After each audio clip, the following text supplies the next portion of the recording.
베드로 전서에 그래서 주제가 있어요. 뭐 하나의 주제로만 얘기할 수는 없지만 편지를 쓴 목적이랄까요? 그 주제가 되는 것을 한마디로 얘기한다면 고난을 통한 영광에 대해서 베드로는 이야기를 했습니다. 조금 더 풀어드리면요, 영광이 약속된, 달리 말하면 그 영광이, 하나님의 영광이 보장되어 있는 고난을, 그들이 당장 겪고 있는 그 고난을, 그 영광을 바라보며 기대하며 견뎌내라, 이겨내라, 인내해라, 그런 권면이 담긴 것이 이 베드로전서, 베드로의 편지라고 그렇게 요약할 수 있을 것입니다. 사실 이 고난에 관한 얘기를 하면 베드로도 둘째 가라면 서럽죠. 이 사도행전에 기록된 것만 봐도 그가 감옥에 투옥되기도 하고요, 사람들에게 비난도 받고 매를 맞기도 하고, 이제 그러한 내용들이 그에게도 있었습니다. 그리고 우리에게 알려진 바 그도 순교하게 되죠. 자신도 고난을 받았고 본인이 목회했던 예루살렘을 중심으로 한 교회들뿐만 아니라 그가 보고받고 알고 있었던 여러 교회들이 박해를 받던 시기에 베드로는 이 고난에 관한, 고난을 인내하라는 편지를 모든 이들이 회람할 것을 기대하면서 편지를 쓰게 되었습니다. 그 내용들이 아주 명확하게 잘 담겨 있는 게, 저희는 오늘 5장을 읽었지만 4장의 12절에서 13절까지의 내용에 보면 크게 세 가지로 이 베드로가 고난을 어떻게 대하고 그 고난을 어떻게 여기라, 이런 이야기들이 나오죠. 여러분 잘 아는 내용입니다. 첫 번째로는 연단하려고 오는 불시험을 이상한 일을 당하는 것 같이 여기지 말라. 그러니까 그 시대에 교인들이 당하는 여러 가지 시험과 고난들이 있는데 그걸 베드로가 불시험이라고 얘기를 했어요. 그리고 그것은 우리를 연단하려고 있는 것이다. 그래서 그걸 이상하게 여기지 마라. 우리가 때로는 기독교인들이 그런 얘기할 때 있습니다. 교회 다니는 사람들끼리, 아유, 저분은 예수 잘 믿는 분으로 알았는데, 저 목사님이신데 왜 저런 고난을 당하지? 이상하게 여길 수 있잖아요. 왜 저런 일을 당했지? 물론 자신의 죄와 또 허물 때문에 당하는 고난도 이 세상에 있지만, 여러분 그런 고난과 또 여러 가지 어려움을 당할 때 믿는 자라고 그걸 피해가는 게 아니라는 겁니다. 그런 일이 있을 수 있다는 것을 이 베드로 전서를 통해서도 알 수 있어요. 근데 특별히 신앙을 지키기 위해서 예수를 믿고 하나님 뜻대로 살기 위해서 애쓰다가 고난을 당하게 되면 베드로는 이렇게 얘기합니다. 그거를 이상히 여기지 말라. 당연하게 여겨라. 이렇게 얘기한다는 거예요. 두 번째로는 뭐라고 얘기하냐면, 그렇기 때문에 오히려 그리스도의 고난에 참여하는 것으로 즐거워하라. 아, 내가 하나님 뜻대로 잘 살고 있구나. 내가 하나님 뜻에 순종하고 있구나. 그러니까 내가 이런 고난을 당하지, 즐거워하라는 거예요. 그리스도도 십자가를 지셨을 때 이런 일이 있었으니까 너희도 그런 일을 겪게 되거든. 야, 내가 올바른 길을 가고 있구나. 즐거워하라는 겁니다. 너무 순탄하고 모든 게 좋게만 되면, 야, 내가 이것도 세상식으로 살고 있는 거 아닌가? 그런 건 아니더라도 한 번쯤 돌아봐야 될 필요가 있을지도 모르겠습니다. 세 번째로는 이 베드로전서 4장 12절 13절에서 끝으로 이런 얘기를 베드로가 해요. 하나님의 영광이 나타날 때 그때 너희는 즐거워하고 기뻐하게 된다. 이런 이야기를 합니다. 여러분, 이게 어떤 말이겠어요? 그렇게 인내하고 그럴 때 이 고난을 참아내고 오히려 그것을 즐거워하고 이상히 여기지 않으면 그 마지막 때에 하나님의 영광이 확 드러나는 거예요. 그때 나도 즐거워하고 기뻐하게 되는 거예요. 여러분, 비유하면 이런 거죠. 여러분, 그 이웃이, 사촌이 땅을 사면 배가 아프잖아요. 너무 또 맞다고 그러시니까 제가 좀 당황되는데, 그러면 안 되지만 사실 마음에 그런 게 좀 있어요. 근데 여러분, 만약에 누가 땅을 샀는데 그 땅을 산 사람이 우리 아버지면 어때요, 여러분? 좋죠. 그거 나중에 내가 또 상속받는다고 거기까지 안 가더라도 집에 좋은 일이 있으면 내가 좋은 일이잖아요. 옆집이 아무리 땅을 많이 사도요, 나랑 상관없어요. 잘해야 밥 한 그릇 얻어먹는 거예요. 근데 우리 아버지가 땅을 사면요, 나가 자랑하고 신나는 겁니다. 아버지 하나님의 영광이 드러날 때, 여러분 그때가 심판대 때 누구는 즐거워하고 누구는 후회하게 된다. 성경은 말합니다. 예수님 비유하시죠. 슬피 울며 이를 가는 사람들이 있어요. 밖으로 쫓겨나서. 자기 아버지가 아니면 그렇게 해야 되는 거예요. 예수를 믿는 우리들에게는 우리 아버지시니까 하나님의 영광이 드러나는 그때에 우리는 즐거워하고 기뻐하는 거예요. 야, 우리 아버지 차 샀다, 땅 샀다. 여러분, 그것을 자랑하고 기뻐하는 것처럼 아주 자연스럽게 그렇게 된다는 거예요. 그걸 바라보면서 그러려면 어떻게 돼요? 하나님의 자녀로 이 땅을 끝까지 걸어가야 되는데 그러기 위해서 오는 고난을 이상히 여기지 말아라. 그게 베드로전서의 중요한 내용이었어요. 순교하는 사람들이 자고 나면 순교자의 소식이 들려오던 초대교회 박해 시대에 베드로는 오히려 담대하게 이렇게 그들에게 권면했던 것을 우리는 기억해야 할 것입니다. 5장도 저희가 읽은 이 5장도 이제 큰 맥락에서는 그 내용 속에 담겨 있어요. 그래서 저희가 읽은 이 6절에서 10절만 봐도요, 하나하나 읽으면 그냥 따로따로 교훈을 주는 것 같지만 이 베드로가 이 편지를 쓸 때에 큰 주제로 삼았던 하나님의 영광을 바라보며 고난을 견디고 참아라, 그 내용 안에 해당되는 구체적인 내용들이 6절에서 10절까지의 내용들입니다. 그래서 오늘 본문과 관련해서 좀 대조적인 두 가지 이야기가 나와요. 5장 1절부터 시작해서요. 그래서 6절 이렇게까지 이어지는데, 첫 번째는 뭔가 하면 장로들을 향한 권면입니다. 이때의 장로는 오늘날의 장로님들의 직분과는 조금 다릅니다. 그때의 장로라는 호칭을 받는 사람들은 첫 번째로는 유대인의 전통으로 보자면 나이가 많은 분들, 어른들을 장로라고 부르는 경우도 있었고요. 또 하나는 오늘날로 따지면 이제 목사님들의 역할을 감당하는, 설교도 하고 목회를 하는 사람들 중에 이 장로라는 직분을 받는 사람들이 있었습니다. 오늘날도 장로님들이 그 전통을 따라 안수받고 목사님들과 함께 목회를 하지만 또 그냥 목회자로 보지는 않지만 이때의 장로님들은 또 그런 표현들이 있습니다. 그래서 교회 리더들이다 이렇게 생각하시면 될 것 같아요. 근데 그들을 향한 권면으로 1절부터 뭐라고 얘기하나 하면 베드로가 사실은 예수님께 받았던, 부활하신 예수님께 받았던 사명이죠. 양무리를 잘 쳐라, 그 얘기를 합니다. 내 양을 먹이라, 내 양을 치라. 그게 사실은 베드로가 예수님께 받았던 사명인데 베드로가 그것을 얼마나 잘 기억하고 있었는지 이 편지를 쓸 때에 장로들, 교회 리더들에게 너희는 이 양무리를 잘 돌봐야 된다, 그 얘기를 하게 됩니다. 왜냐하면 고난의 시기, 박해의 시기니까 그들을 잘 돌보라고 얘기하면서 동시에 그 편지는 한 사람에게 쓴 게 아니라 회람, 돌려볼 것을 기대하고 쓴 편지이다 보니까 그 장로들이 아닌 젊은이란 표현이 나와요. 젊은 사람들, 또 교회에서 그 직분보다는 좀 적은 직분을 가지고 있는 사람들을 향해 권면합니다. 그들에게 겸손함으로 장로들에게 순종하라, 그렇게 얘기해요. 왜냐하면 베드로가 혹은 바울이 늘 가서 거기서 설교할 수는 없으니까 그 교회들마다 있는 장로들, 그분들의 이야기를 듣고 너희가 순종히 그것을 하나님의 뜻으로 알고 겸손히 행하라, 그런 권면을 하게 됩니다. 왜냐하면 마지막 때이고 또 박해가 있는 때이기 때문에 그렇게 똘똘 뭉치지 않으면 그 어려움을 견뎌내기가 어려운 때였어요. 그래서 저희가 읽은 6절에도 그 표현이 연결돼서 나오는 겁니다. 하나님의 능하신 손 아래에서 겸손하라, 때가 되면 너희를 높이시리라. 사람에게 겸손한 것 같지만 교회 안에서 그 장로들은 첫 번째로는 하나님의 뜻을 따라 양을 돌보라는 거예요. 자기의 유익을 위해서 하는 것이 아닙니다. 자, 그렇다는 전제하에 그분들에게는 또 순종하라. 자, 첫 번째는 그래서 이 겸손과 순종이라는 표현이 여기 나와요. 근데 좀 대조적인 표현이 나옵니다. 제가 오늘 제목도 거기서 따왔는데 대적한다는 말이 나와요. 마귀를 대적하라. 겸손과 순종, 이것과는 좀 대조적이죠. 물론 여러분, 이 순종해야 될 대상과 대적해야 될 대상은 여기서 달라요.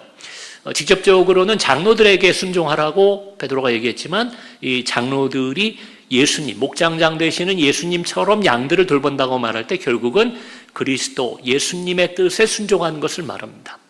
대적하는 것은 누구의 뜻을 대적하는 거예요? 직접적으로 말합니다. 마귀예요, 마귀. 8절에서 9절 제가 읽어드리면요. 근신하라, 깨어라, 너희 대적마귀가 우는 사자같이 두루다니며 삼킬 자를 찾나니 너희는 믿음을 굳건하게 하여 그를 대적하라. 그러니까 이때 그를 대적하라, 그는 앞에 8절에 나오는 마귀, 우리의 대적 마귀, 이렇게 나와요. 성경에서는 이러한 이 마귀라는 표현도 나오지만 사탄이라는 표현도 나오고요. 여기도 원수라는 표현 나오죠. 원수라고도 얘기하는 성경 속에 나오는 사탄을 의미합니다.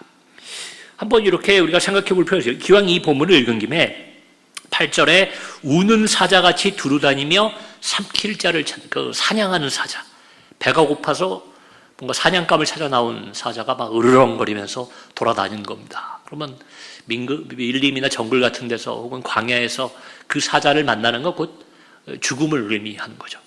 그 삼킬자를 찾아다니는 이 사자로 비유한 마귀는 누구입니까? 혹은 무엇일까요? 여기에 대해서 아주 크게 나누면 여러 가지 이야기들이 있지만 크게 나누면 한 두 가지 입장이 있는 것 같아요. 하나는 우리가 신화나 오늘 요즘 또 영화 중에 그런 오컬트 무비 그래서 그런 악마의 형상들을 그려놓은 귀신, 도깨비 이런 것들로 이 사탄을 형상화해 놓은 그 이미지를 떠올리는 분들이 계실 겁니다. 사탄 그러면 아주 무섭게 생기고 밤에 나타나고 그런 사람도 놀래키고 그런 모습으로 떠올리는 분들이 계시고, 또 하나는 이건 철학자나 신학자들 중에 과거에 이런 얘기를 많이 했어요. 조금 이 악이라는 개념으로 좀 추상화시키는 거예요. 형체가 있는 어떤 그런 것보다 어떤 학자는 그 선의 결핍, 선한 것이 없는 것이 악이고 그것이 곧 또 죄이자 사탄이다, 이렇게 표현한 경우도 있습니다. 저는 이 두 가지 다 조금은 이렇게 크게 동의하지 않는 바예요. 너무 이렇게 형상화된 영화 같은 데서 보는 그런 귀신이나 정말 악마 같은 그 모습을 이 사탄으로 이해하게 되면 글쎄요, 그게 조금 문화적으로 또 우리가 개인적인 두려움을 가질지 모르지만 실제 신앙생활은, 우리 일상생활에서는 그런 걸 만날 일이 별로 없으니까 삶 속에서 우리가 대적할 일이 별로 없어지는 것 같아요. 두 번째로는 일리가 있는 이야기이긴 하지만 이렇게 너무 추상적으로 이 사탄을 악으로 바라보게 되면 또 실체가 없는 것처럼 인식해서 우리가 사탄이라든지 성경이 말하는 땅의 권세를 잡은 악에 대한 경계심을 잃게 되는 경우들도 있습니다. 선하지 않은 게 악이다 이렇게 이해하게 되면 그 두려운 대상이 되지 않는 거죠. 자, 근데 성경이 말하는 것은 그러면 무엇일까? 성경은 좀 전에도 제가 잠깐 언급했지만 이 사탄이라든지 마귀라든지 이 예수 그리스도에 대해서 원수가 되는 이 악에 대해서 여러분 땅의 권세를 잡은 자, 이런 표현이 나와요. 땅의 권세를 잡았다. 결국 우리가 이 땅에 사는 동안에 우리를 공격할 수도 있고, 베드로는 뭐라고 표현했어요? 우는 사자같이 우리를 삼키려고 으르렁거리고 있는 존재, 그것이 사탄이자 마귀이다. 여러분 이렇게 생각하시면 될 것 같아요. 그러면 예수 그리스도의 원수라는 것에서 우리가 힌트를 얻을 수 있는 것, 또 성경이 많이 의미하는 창세기부터 등장하는 이 사탄은 어떤 존재인가? 여러분 결국은 그들의 목적은 하나죠. 하나님과 우리의 관계를 떨어뜨려 놓는 거예요. 여러 가지 복잡하게 얘기할 필요가 없습니다. 그러니까 여러분 우리가 대적해야 될 이 사탄 마귀라는 것이 이 땅에서 보면 우리를 꼭 해롭게 하지 않는 것처럼 보일 때도 있어요. 전략에 따라 달라진다는 거. 이거 우화에도 나오고 많은 목사님들이 이런 표현들 많이 하시죠. 때로는 여러분 우리를 괴롭히는 게 우리를 하나님으로부터 떨어뜨릴 수도 있어요.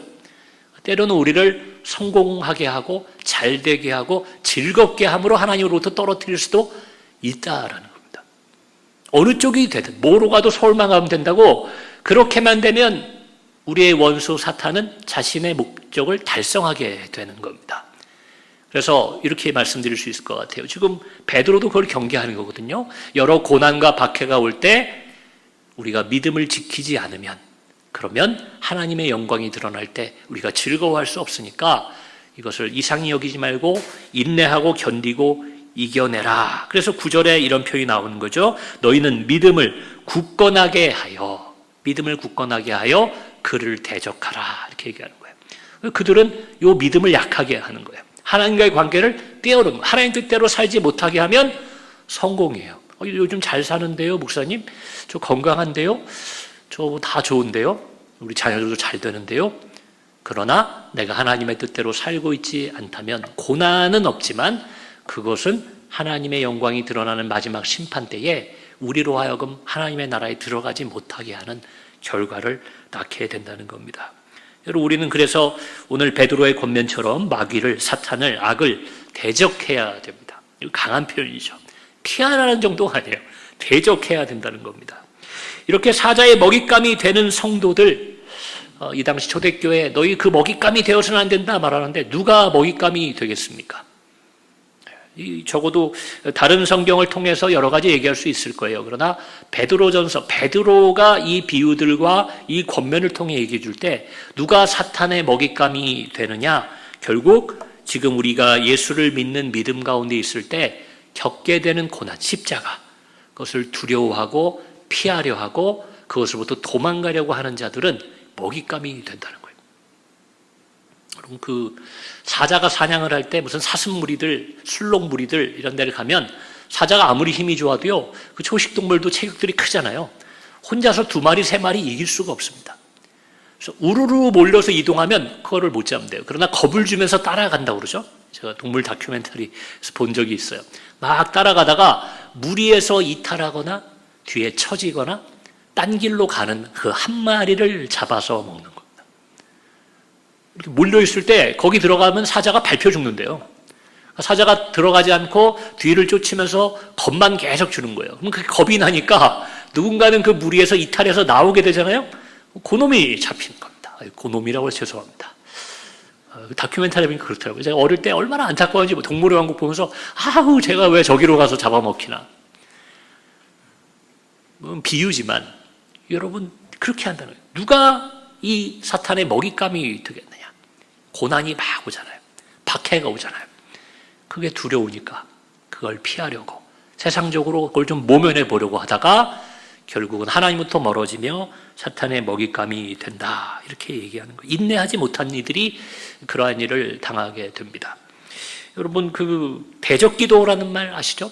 우리가 대적기도합니다. 저도 자주 하는 건 아니지만 어떤 때는 중요한 일을 앞두고 대적기도 할 때가 있습니다. 사탄이 틈타지 못하도록 예수 그리스도 이름으로 선포해서 악을 물러가게 하는 그런 대적기도가 있습니다. 여러분들 과거에는 많이 했던 거예요. 우리가 병의 원인을 잘 모를 때도 그 악귀나 악령을 물러가라고 축사라고도 하고 그런 기도를 축귀라고도 하는 그 기도를 많이 했었습니다. 근데 여러분 이러한 대적기도를 한다고 우리가 하면서도 뭐에 대한 대적기도인지를 모르고 할 때가 있어요. 습관을 쫓아서 물러가라 뭐 이렇게 기도는 합니다. 악한 영이 틈타지 않게 하옵소서 기도하는데 그게 뭔지를 모르니까 기도하면서도 곁에 그게 바로 옆에 와 있는데도 모르는 거예요. 여러분 그런 게 무엇일까? 그걸 알아야 된다는 겁니다. 대적 기도를 한다 할 때 우리가 어떤 사탄, 어떤 마귀를 경계하고 대적해야 되느냐는 앞서 말씀드린 것처럼 우리의 신앙생활을 방해하는 요소들을 대적해야 돼요. 나를 하나님으로부터 멀어지게 하는 것. 내가 말씀대로 살려고 할 때 그것을 회방하는 것들을 대적해야 되는 겁니다. 그럼 그게 성경적인 대적 기도가 될 거예요. 실제로 우리 삶의 자리에서 우는 사자처럼 기회를 엿보고 있는 여러분의 주변에 있는 그 세상의 유혹과 시험이 있다는 거예요. 어떤 게 있겠어요? 여러분 욕심이 그래요. 욕심. 그래서 바울이나 뭐 여러 성경 속의 인물들은요.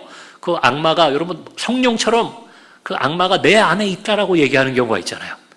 근데 그 악마가 내 안에 있다라는 게 막 사탄이 예수님처럼 내 안에 내주하고 뭐 그런 건 아니겠죠. 그건 뭐냐 하면 내 안에 있는 욕심을 틈타서 그래서 사도들은 그것을 정욕이라고 불렀습니다. 내 욕심을 틈타서 악마가 내 안에 들어와 있는 겁니다. 더 가져라. 빼앗아라. 야 이러면 네가 손해다. 그래서 하나님의 뜻 뭐요? 사랑, 용서, 용납하는 것을 못하게 만들어. 욕심 때문에. 아까 말씀드린 것처럼 이웃이 땅을 사면 왜 배가 아프겠어요? 내 욕심 때문에. 나는 적이 없는데. 그러니 축하해주고 기뻐하고 즐거워하지 못하고 미워하게 되고 시기하게 되는 것입니다. 이런 미워하는 것, 시기하는 것도 여러분 우리가 대적해야 돼요. 또 근심하고 불안해하는 것도 여러분 성경은 그걸 죄라고 얘기합니다. 하나님이 우리에게 약속을 주셨는데 여러분 근심을 하는 것은 약속을 믿지 못하면 근심하죠. 여러분 누가 저에게 병이 나을 겁니다 하고 의사가 약속을 줬는데도 근심이 들면 그 이유는 뭐예요? 그 의사 말을 못 믿으면 그렇게 되는 거예요. 누가 말일 되면 내가 돈 갚을게. 근데 내가 저 사람이 돈 갚을까? 근심이 되는 건 왜 그래요? 여러 가지로 얘기할 필요 없어요. 그 사람을 지금 못 믿기 때문에 근심하는 겁니다. 그러니 우리는 하나님의 약속이 있는 사람이 하나님의 영광이 드러날 때 우리는 천국에 들어갈 것이고 하나님의 영원히 우리와 함께 하신다는 약속이 있는 것 그것이 그리스도인인데 근데 근심하고 불안해하는 건 뭡니까? 하나님을 못 믿는 거예요. 그러니 성경이 그걸 죄라고 해요. 여러분 얼핏 생각하면 왜 근심하고 불안해하는 게 죄입니까? 안쓰러운 일이잖아요. 아유 참 걱정이 많으시겠어요. 우리가 위로해야 될 일이지 그걸 왜 죄라고 할 수 없는데 엄밀히 따지면 왜 죄가 되느냐? 하나님을 믿지 못하는 것으로 성경은 본다는 거예요. 저도 많이 강조하고 성경이 강조하는 거 평안하라. 예수님은 언제나 딱 제자들 만나면 늘 하는 말 있잖아요. 우리가 샬롬이라고 알고 있는 너희에게 평안이 있을지어다. 근심과 불안이 떠나가는 게 예수님과 함께하는 것입니다. 그게 주예요. 사탄은 우리를 근심하게 만들어요. 불안하게 만들어요. 계속해서 뭘 불확실하다는 생각을 우리에게 심어주는 것, 그것을 대적해야 될 줄로 압니다. 그게 바로 하나님을 잘 믿고 하나님을 믿는 믿음을 지키는 길입니다. 이게 흔들리게 하는 것이 바로 욕심이고 미워하는 거고 근심하고 불안케 하는 것, 이것이 오늘날 사탄이 우리에게 역사하고 우리를 삼키는 방식이라는 것을 기억하시기를 바랍니다. 영원한 영광과 잠깐의 고난을 오늘 10절에서 베드로는 대조해서 얘기합니다. 제가 읽어드릴게요. 모든 은혜의 하나님 곧 그리스도 안에서 너희를 부르사 자기의 영원한 영광에 들어가게 하시니가 잠깐 고난을 당한 너희를, 보세요, 영원한 영광에 들어가게 하셨는데 잠깐 고난을 당하는 거다. 우리는 얼마나 힘든 고난이에요. 여러분, 목숨이 위협받고 가족으로부터 버림받는 사람들도 있었고, 여러분 또 순교하는 사람도 있었습니다. 근데 그들이 당하는 고난을 뭐라고 얘기했습니까? 잠깐 고난을 당한 너희들, 자신을 포함해서. 이 베드로의 놀라운 믿음의 고백이죠. 그러나 우리가 나중에는 어떻게 된다고요? 온전하게 하시며 굳건하게 하시며 강하게 하시며 털을 견고하게 하시는 하나님의 영광에 들어간다. 그 영광은 잠깐의 고난과 대조해서 영원한 영광이다. 베드로가 이야기하고 있다는 겁니다. 여러분, 신앙생활에는 고난과 불편함이 있는 것 없으면 좋겠지만 그것이 있는 것을 이상히 여기지 않으셨으면 좋겠습니다. 다만 우리가 분별해야 될 게 있어요. 이 고난이 정말 내가 하나님의 뜻을 따라 순종하고 믿음을 지키다가 당하는 고난인지 아닌지를 볼 필요가 있습니다. 아니면 여러분 피하셔도 돼요. 십자가는 져야 되지만 그게 아니라 이렇게 가다 보니까 그냥 경제적으로 우리나라가 경제가 어려워서 당하는 어려움, 이왕이면 그걸 피하면 좋죠. 하나님께 기도하고 피하셔야 되죠. 여기서 말하는 마땅히 감내해야 될 고난은 여러 번 강조드리고 있습니다. 여러분이 하나님 뜻대로 신앙생활하다 당하는 고난, 뭐가 있겠습니까? 사랑하다가 당하는 고난이죠. 용서해서 보는 손해가 있어요. 내가 다른 사람을 포용하고 용납하고 배려하다가 당하는 불편함이 있습니다.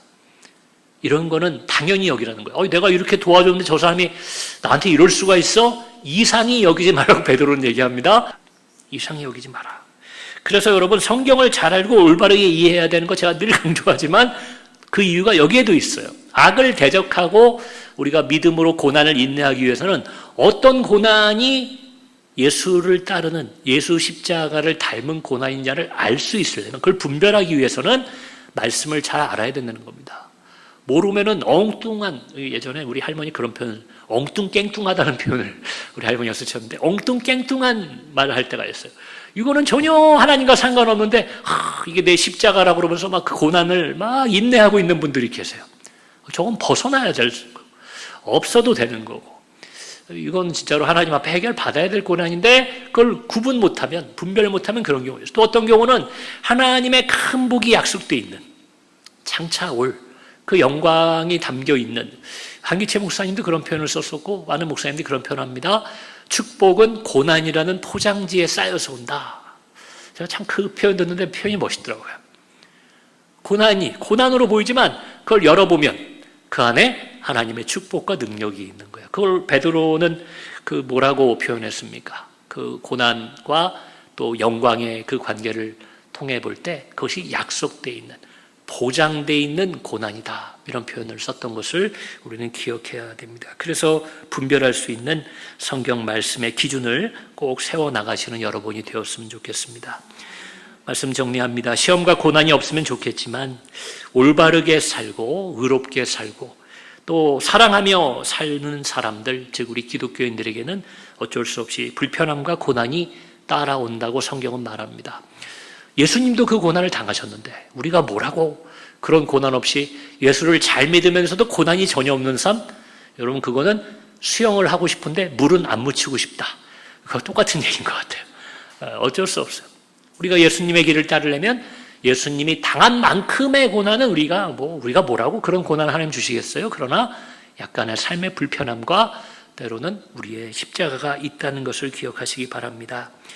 믿는 자가 당하는 그런 고난을 기꺼이 견딤으로 하나님의 뜻을 이 땅에 이루고 또 영원한 영광에 참여하는, 그 영원한 영광에 참여하는 믿음을 잃어버리지 아니하시는 저와 여러분이 되시기를 주의 이름으로 축원합니다.